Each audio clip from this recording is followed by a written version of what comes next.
Alright, so let's see what we need to model next. Let me just pull out the view here. I'm going to go ahead and pull up another image file here.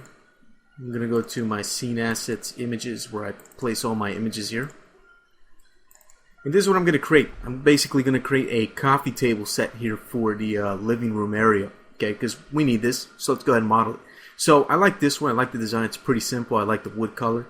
And I also like these black glossy panels here, which happen to match up with the dining table set that we created previously. So this one caught my attention. I decided to go with it. So this is what I'm going to model. Alright, so let's go ahead and get started. We're going to get started with this coffee table, the large short one here that's in the front of the image. Alright, and from this object we're going to go ahead and create some variations, like this tall one back here and this smaller one here, which is just one panel. So you can see this coffee table has these two panels. This one just has one. The one in the back over there has two. The only difference between that one and the short one is that the one in the background is much taller. Okay, so let's go ahead and let's get started. So how are we going to start this? Well, we're going to create the top board here of the table first, and then from that geometry we're going to go ahead and derive all the other geometry. For example, the leg pieces, also these connector pieces in between the legs are separate pieces that are part of the table. So let's go ahead and get started. So based on the image and just logic, reasoning, and using a measuring tape, I came up with the following measurements. I'm going to use a box here, box primitive. Just going to create roughly create here a box just to get started with. For the length, I'm going to go with a length of 2 feet. The width, I'm going to go with a width of 3.5 feet or 3 feet 6 inches. And the height, which basically comes down to being the thickness of the table here, I'm going to go with a thickness of about 1 inch. So it's not going to be super thick. Alright, so this is basically the top board right there of the table. Okay, now that I have that done, let me go ahead and position it over here in the house. Now it's laying flat on the ground, and let me do something else here. I'm going to change the color of this because right now it's blue and not a very good contrast with the background, which is also blue. So let me pick kind of like a tan type color over here, more representative of wood or something like that. Okay, so because I used the box primitive, the pivot point is already on the bottom polygon right there of the object, which is perfect. Okay, and if I go to my transform type into it, you can see that right now it's 0 in the z-axis, so it's laying flat on the ground. What I want to do is bring this up about 1 foot. Okay, and I pretty much determined that this is about a good 12 inches from the ground, from the floor to here. Looks like it's 12 inches, about 1 foot. To me, it might be more, might be less, I don't really know. But I'm going to go ahead and go with 1 foot. That looks good to me. Okay, next thing I'm going to do is convert this to an editable poly. Alright, now we can work on the top panels here of the actual top board here of the table, or we can create the legs. Let me go ahead and start creating the legs first. Turn off ignore back facing there. I'm going to select the bottom polygon here, and I'm going to scale that guy down, and I'm going to make it a separate object. Alright, I'm going to select that leg object down there. I'm going to continue to scale it down.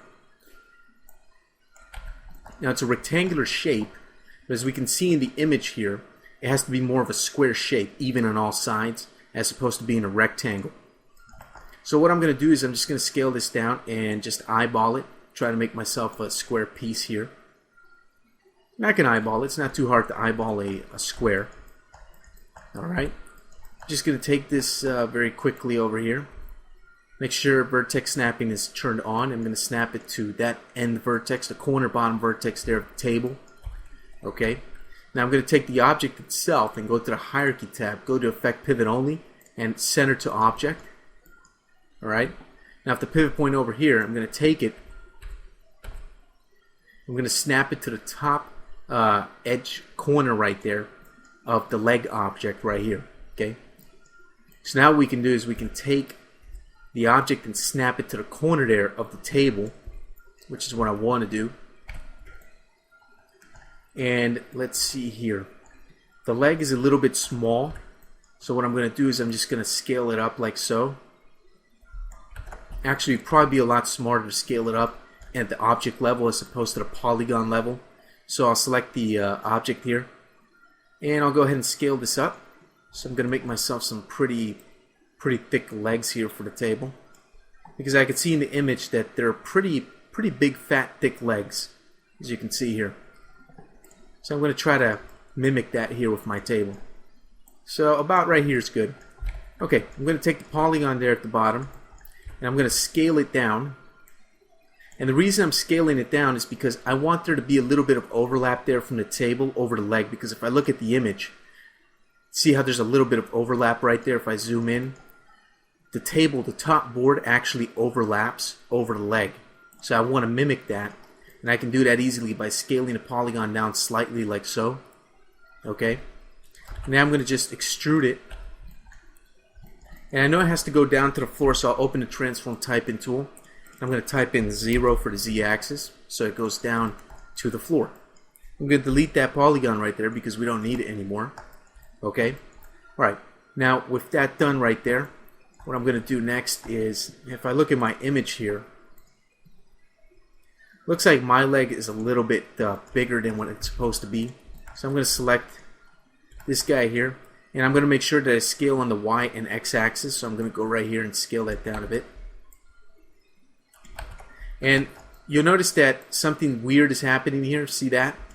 That's because if I go up here, I have select and squash turned on. If I go here to my scale settings, just 3 modes. Okay, I want to go to the top mode up here, the top mode, which is the uniform scale. The second mode right here is the non-uniform scale. So if I take that, it's actually going to work out pretty well. But what I want to use is the uniform scale over here. Okay, so I'm going to scale that down just a little bit like so.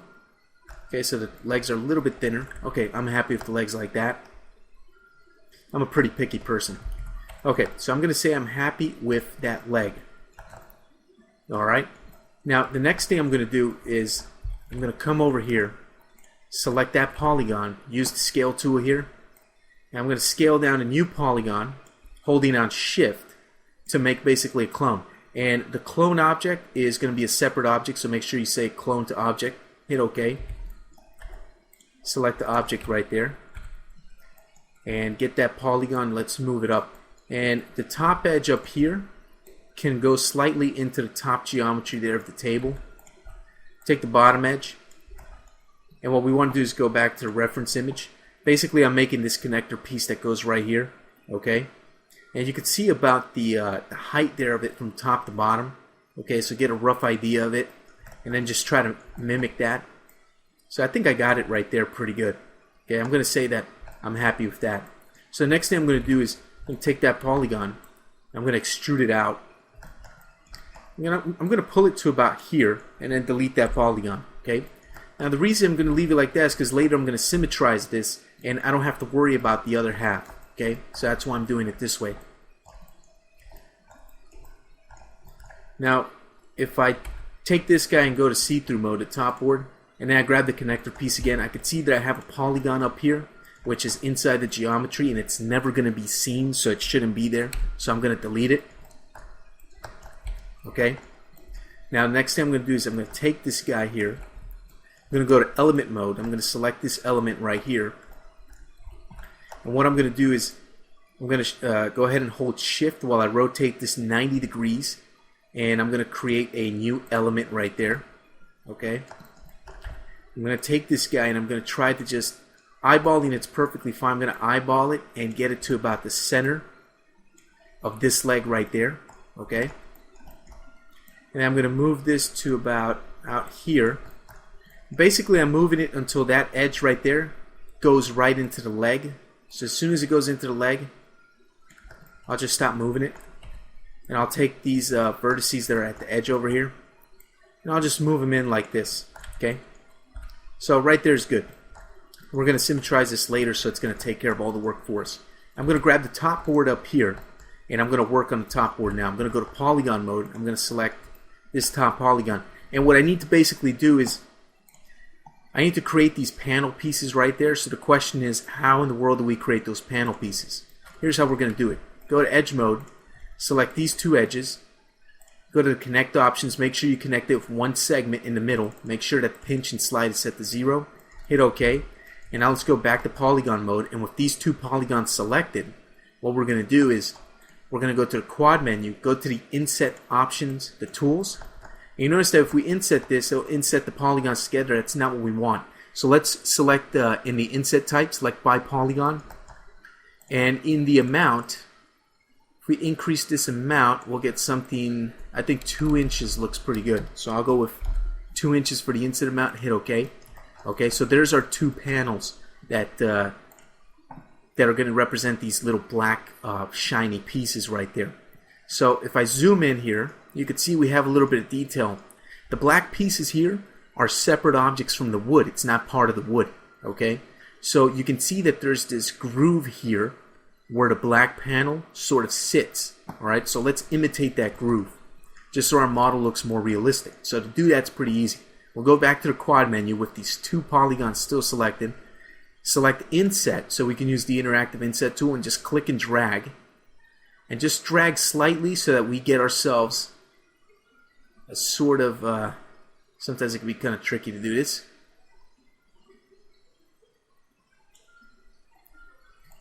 Let me just use the scale tool here. I'm going to scale these guys. Editor, edit that video starting in 3, 2, 1.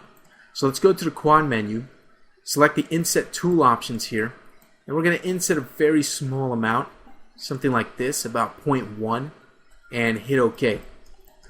Now what we're going to do is go to modify selection in the Graphite modeling tools and select the loop mode over here that has the little lightning bolt, and it should say loop mode on in the top right of the viewport.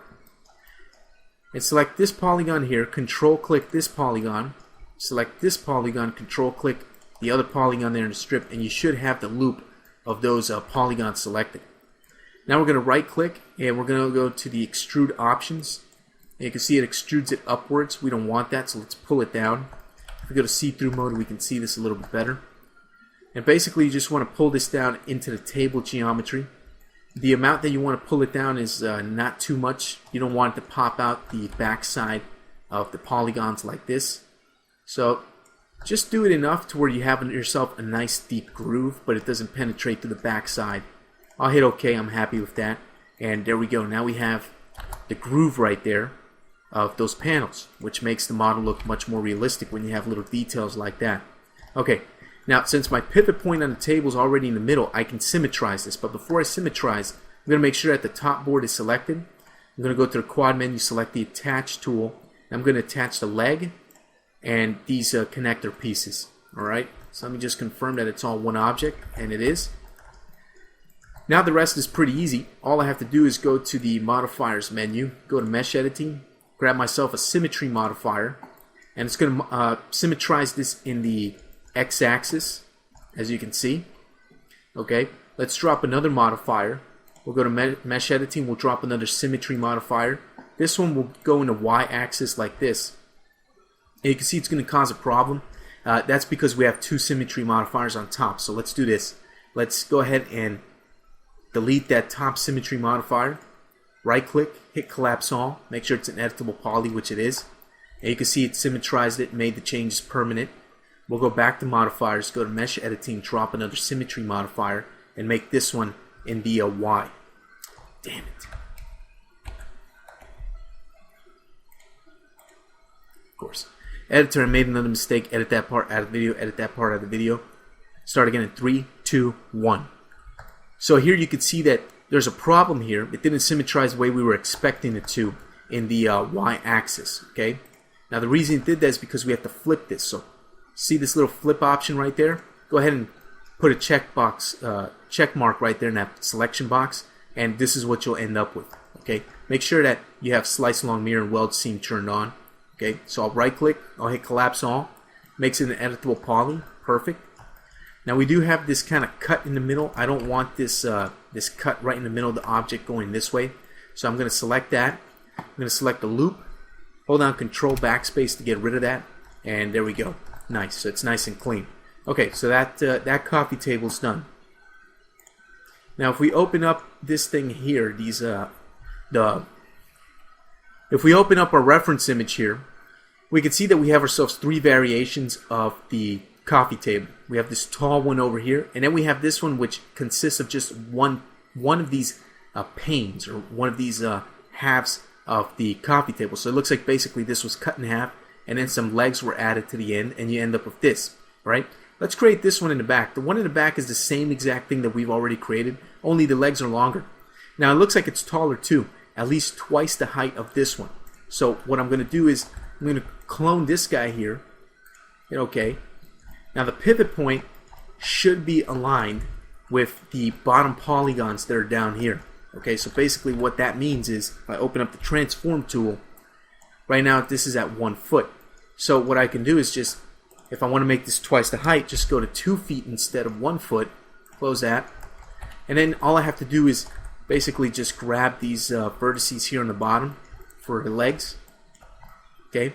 Once I have all those vertices selected, go back to the transform type in tool, put in 0 for the z-axis, and those vertices will go down to the floor, and you'll have yourself a coffee table that's actually twice the height. So now it becomes a kind of a regular table, like the one in the background here of our image. Now how do we create the small table over here? Well, that one's actually pretty easy to do. Here's what we're going to do. We're going to take this guy. We're not going to create a new table all over again. That would be a waste of time and energy. We're going to use the geometry we've already created. So we're going to clone it, and this is the guy that we're going to cut up. Okay? I'm going to go to polygon mode and make sure that ignore backfacing is turned off. Alright? I'm going to select all the polygons here for half of the object here. You can see that I ended up creating or selecting some polygons I wasn't supposed to. So I'm going to select these guys, delete those. Select these guys right there, delete those. Okay, so I should have basically half of a table, and you can see that it looks pretty good.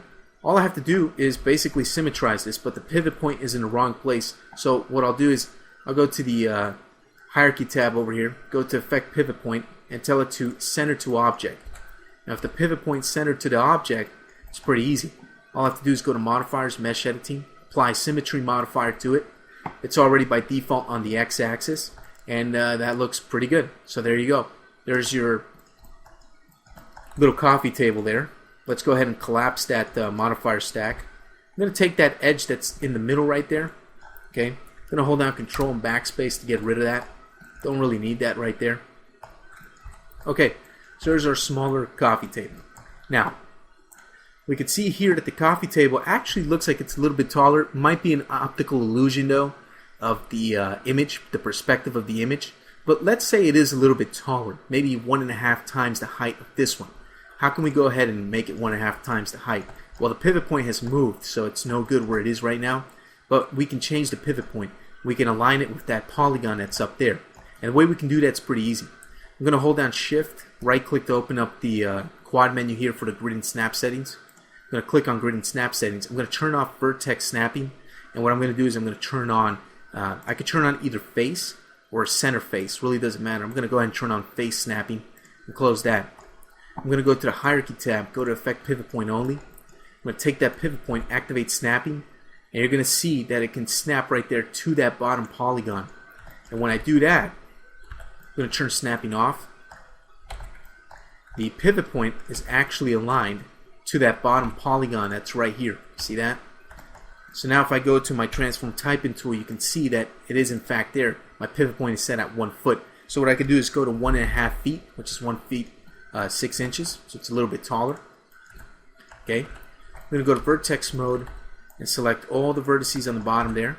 Again, I'm going to go to the transform typing tool, type in 0 for the z-axis, and now those vertices are touching the floor. And there we go. There's our smaller coffee table, which looks like the one here in the picture. Okay, so that's good. So one other thing that's pretty important here, you can see when I render this out, the edges don't look very good. If I were to come in here, select this edge here, select the ring, and then go to chamfer, I could chamfer this and get myself some very nice soft edges there for the table, which looks more like the picture.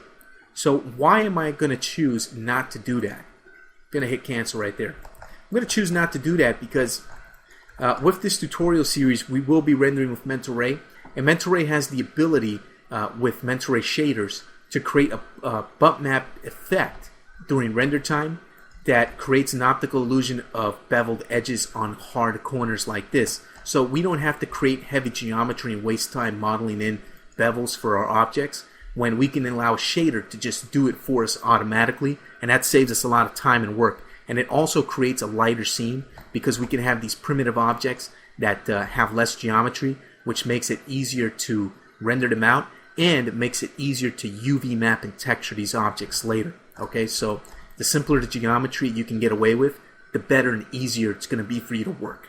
Okay, alright, so there goes the coffee tables. I'm going to end this video here. We're done doing the coffee table and dining room set. In the next videos, we're going to go ahead and work on another aspect of the house. We still have a lot more things to model, so I'll see you then.